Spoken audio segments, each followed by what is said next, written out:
புதுச்சேரி முதலியார்பேட்டை தொகுதிக்குட்பட்ட பகுதிகளில் சாலைகள், மின்சாரம் மற்றும் குடிநீர் உள்ளிட்ட அடிப்படை வசதிகள் சரிவர செய்யப்படவில்லை என கண்டித்து அதிமுகவினர் சாலை மறியல் போராட்டத்தில் ஈடுபட்டுள்ளனர். விவரங்களை தருவதற்காக எம்முடைய செய்தியாளர் சண்முக சுந்தரம் இணைப்பில் உள்ளார். அவருடன் பேசலாம். சண்முக சுந்தரம், வணக்கம். விவரங்களை பதிவு பண்ணலாம்.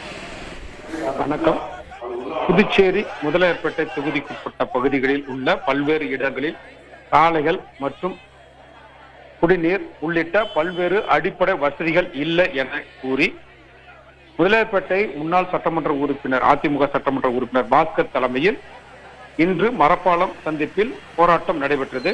இந்த போராட்டத்தில் 200க்கும் மேற்பட்ட அதிமுகவினர் கலந்து கொண்டு முதலியார்பேட்டை தொகுதிக்குட்பட்ட மக்களுக்கு அடிப்படை வசதிகளை செய்ய தருவறிய திமுக சட்டமன்ற உறுப்பினரை கண்டித்து சாலை மறியலில் ஈடுபட்டதாக தெரிவித்தனர்.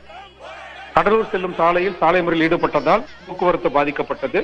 உடனடியாக போக்குவரத்து போலீசார் மற்றும் முதலியார்பேட்டை போலீசார் முன்னாள் சட்டமன்ற உறுப்பினரிடம் வந்து பேச்சுவார்த்தை நடத்தி சாலை மறியலை கைவிட செய்தனர். இந்த போராட்டமானது தொடர்ந்து நடைபெறும் என்றும் சட்டமன்ற உறுப்பினர் மக்களுக்கு தேவையான அடிப்படை தேவைகளை பூர்த்தி செய்ய வேண்டும், இல்லை என்றால் இந்த போராட்டம் தொடரும் என அதிமுகவினர் தெரிவித்துள்ளனர். உங்களுக்கு நன்றி சண்முக சுந்தரம்.